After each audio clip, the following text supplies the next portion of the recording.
Meanwhile, news right now, literally as we're getting ready to bring on Deommodore Lenoir from my colleague at NFL Network, Mike Garafolo, 49ers All-Pro wide receiver Brandon Aiyuk has officially requested a trade after an offseason of unsuccessful attempts to reach an extension. Good timing to bring on Deommodore Lenoir, so we're going to roll right into it. Man, I'm telling you, Deommodore, this was not a setup, okay? This literally hit as I'm getting you up on the Zoom call here, man. Yeah, 14 seconds ago. Oh no, this can be true. This is the truth. Despite a recent meeting, the Niners haven't been willing to engage in negotiations since May, so Aiyuk has respectfully asked out. Now, I don't want to put you on the spot to speak for your teammate here, Deommodore, but you've watched him play the past few years. You've guarded him in training camp. How important is that guy to your team? How important is it to figure a way to work this thing out? He's extremely important to our offense. You know, the stuff he can do, the amount of targets he had and the production, you know, it's kind of second to none. So with just hearing that news, it's kind of crazy. When you have things going on, a couple years ago was Debo, right? His contract situation carried out through the whole offseason and into training camp. Nick Bosa, had his hold in, so to speak, where he was there, but he wasn't doing anything. How much, if at all, does that impact the preparation and the other guys on the team, knowing that every time you turn on the TV, every time you log on to social media, you're seeing a bunch of stuff about uncertainty in your own locker room? At the end of the day, we feel like we go out there, we risk our bodies, to play the game we love. And we kind of deserve, what we asked for. But, for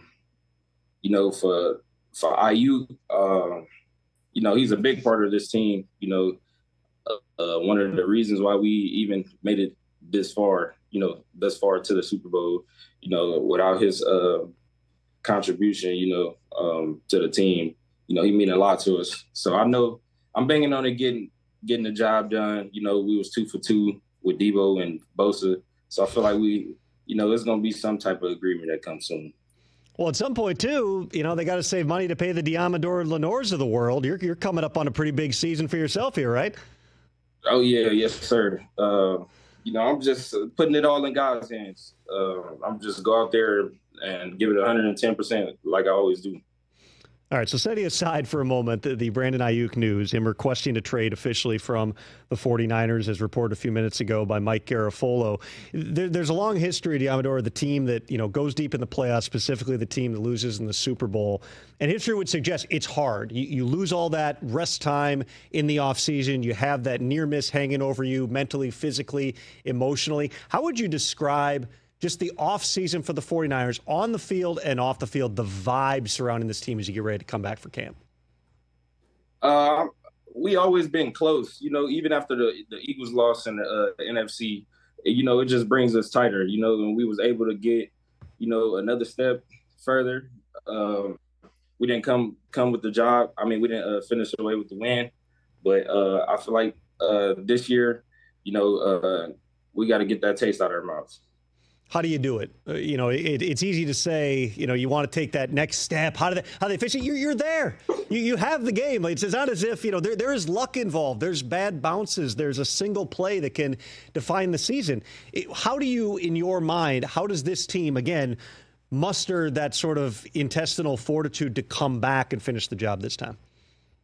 Really just with finishing. I just feel like our all last year, it had something to do with finishing. Finishing in the fourth quarter, finishing big games.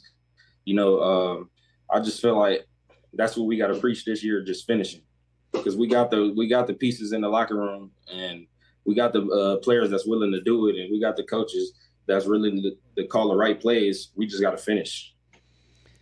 Speaking of guys who are going to get paid sooner than later, your quarterback, Brock Purdy, certainly on that list when we're talking about he doesn't become eligible for another year. He's the best bargain you got for a little bit longer here, but at some point he's going to be getting that crazy number in all likelihood. You're around that guy on a daily basis. I've spent some time around him. He is about as normal of a human, it feels like, as you're going to run into just as a dude. What do you see from him on a day-to-day basis that gives you confidence this is the guy to help you put another Lombardi in the case? Just his poise and his confidence. The swagger he played with. Just seeing him come in and taking reps with the threes, and then becoming a starter. His walk started to be different. You could tell that he started to get the locker room, and everyone started to believe. Do you ever get him, Deommodore, in practice? Have you gotten a pick or two off him, through training camp or during the week? Oh, I got him before. Tell me about it. What was the play? Brock, it was on an out route. He threw like a out route in practice. It was like when he was on like scout team though.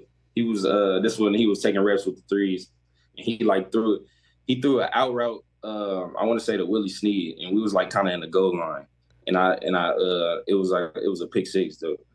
But after that play, I think I want to say the next week, I think it was his first start against the Bucks, I believe, and he went like 23 for 26. He was zipping them, and that's when I kind of knew I was like, he legit, because like to just process Shanahan's scheme and then go out there and just be that efficient, it was crazy. Week one, all the focus is going to be on the other quarterback in Aaron Rodgers. This is a high profile. It's a Monday night game, national TV. The entire country is going to be watching. What kind of statement do you hope the 49ers can make? And also, what kind of statement do you think you can make on Aaron Rodgers finally getting back out there after missing almost all last season? I know the emotions is going to be high game one. So when we come out, well, I'm speaking for us Niners. When we come out, it's gonna be that different feeling. It's like it's really smash mouth football, and we're gonna take it up a notch. And if I gotta be the leader to say something or get the juice and get it started, then that's what I gotta do. Do you like going up against the old guys? Rodgers was drafted in like 2005. You're 4 years old or something at that point. Do you like, those NFL legends who, especially when they're coming into your place, do you like going up against guys like that? Oh, yeah. Because I've been watching them my whole life. So to see them live in game and just be able to make a play and then have them after the game, looking at your name to see the guy that made the play on them, that's always a great feeling. Just like when I played against Tom Brady, and I want to say I had like 2 PBUs, and just speaking to him after the game, and talking to him, and then to let him know, he let me know that he was actually like watching me, like he was scouting me and stuff, and he was just telling me to keep going, and he was like, "You're gonna be a great player." But that was like a good feeling for me. Did you get the sense that he was biting his tongue and he really wanted to tell you that he was pissed off that you broke up a couple passes on him there? Or did you sense it was genuine from Tom Brady that he actually appreciated your game? That was like the first. I mean, I ain't even really, because usually I observe people like body language and stuff. It's like, I don't know, it's like this weird feeling like part of being a DB. Like we observe like body language and stuff. So I was kind of like, I was like starstruck because I was like, this is Tom Brady. Like I've been watching, like I didn't watch him in so many Super Bowls and just, being a Tom Brady fan. So it was just like, it was crazy. So there's a lot of people, I think, who are still learning your name as a young player in the league. You played really good football. You're one of the bright young stars at the position. You get a pick off Aaron Rodgers. That's going to help. You're also, and I'm always fascinated by these things, you're the only player in NFL history named Deommodore. Can you tell me about the name, where that comes from? So my dad's name is Commodore Lenoir. He said his dad named him because his favorite group was the Commodores. And then my mom's name is Denise. So when I was born, they didn't have a name for me. And then my uncle just came out and said Deommodore. That is a very logical explanation here. So and you grew up in South LA. You had these dreams. Yeah. What's it like being you at this point in time? You've played in the Super Bowl. You're on the precipice probably of hopefully getting a big time, life changing money type of a contract. Just take me inside what it's like to be you right now. I feel like coming back to my city, I feel like, you know, a superstar because, like, I done it at the highest level, and I got kids, you know, looking up to me that's from my area that's like, you know, we see he can do it, so now we can do it. You know, so it's kind of like you kind of be a role model. You know, I'm starting to get in that role model stage to where, you know, I'm trying to give back and, you know, show kids how it's done and it can be done.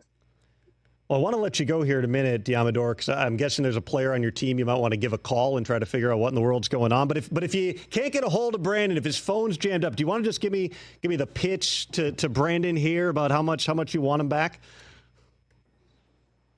Man, he know we talk all the time. We love you, bro. You know, we got to get it right. You know, hopefully nothing serious happens, but just stay ready and let's go win that bowl. I feel like I'm breaking your heart here, Deommodore. I swear this was not a setup. We didn't mean for this to come down at the same time, man. But it's obvious you care about the dude. Yeah, good friend. You know, we've been going at it since college, and then we being drafted to the Niners. We actually got closer.